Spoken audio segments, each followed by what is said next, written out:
നമസ്കാരം. പ്രധാനമന്ത്രി നരേന്ദ്രമോദിക്ക് നന്ദി പറഞ്ഞ് Russian president Vladimir Putin. Ukraine സംഘർഷവുമായി ബന്ധപ്പെട്ടാണ് പ്രശംസ. ഈ വിഷയത്തിൽ ഇടപെട്ട മോദി ഉൾപ്പെടെയുള്ള പല ലോക നേതാക്കൾക്കും അദ്ദേഹം നന്ദി അറിയിക്കുന്നുണ്ട്. ഈ ലോക നേതാക്കളുടെ എല്ലാം ഇടപെടൽ മഹത്തായ ഒരു ദൗത്യത്തിന് വേണ്ടിയായിരുന്നുവെന്നും അദ്ദേഹം പറഞ്ഞു.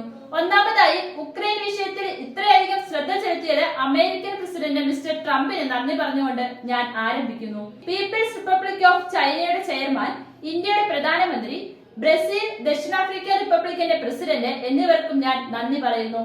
അവർ ഈ വിഷയത്തിനായി ധാരാളം സമയം ചെലവഴിക്കുന്നു. സംഘർഷം മനുഷ്യരുടെ മരണങ്ങൾ തടയുന്നതിനുള്ള മഹത്തായ ലക്ഷ്യത്തിനായിട്ടാണ് ഇതെല്ലാം ചെയ്തിരിക്കുന്നത്, റഷ്യൻ പ്രസിഡന്റ് പറഞ്ഞു.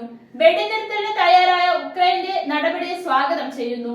വെടിനിർത്തൽ ദീർഘകാല സമാധാനത്തിലേക്ക് വഴി തുറന്നേക്കാം. എന്നാൽ ഒരു മാസത്തെ വെടിനിർത്തൽ സൈന്യത്തെ കരുത്തുറ്റതാക്കാൻ ഉക്രൈൻ ഉപയോഗപ്പെടുത്തുമോ എന്ന ആശങ്കയുണ്ട്.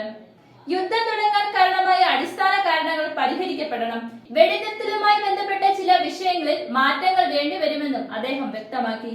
അമേരിക്കൻ പ്രസിഡന്റ് ഡൊണാൾഡ് ട്രംപിന്റെ പ്രതിനിധി സ്റ്റീവ് വിറ്റ്കോഫുമായി കൂടിക്കാഴ്ച നടത്തുന്നതിന് മുന്നോടിയായി വിളിച്ചു ചേർത്ത വാർത്താ സമ്മേളനത്തിൽ സംസാരിക്കുകയായിരുന്നു അദ്ദേഹം.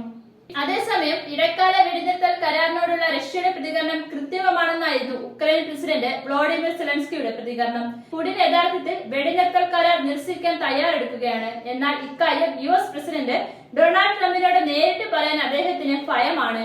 പുടിൻ ഇപ്പോഴും യുദ്ധം തുടരാനാണ് താല്പര്യപ്പെടുന്നത്. അതുകൊണ്ടാണ് വെടിനിർത്തൽ നിർദ്ദേശത്തിന് വ്യവസ്ഥകൾ വെച്ചിരിക്കുന്നതെന്നും ഉക്രൈൻ പ്രസിഡന്റ് കൂട്ടിച്ചേർത്തു.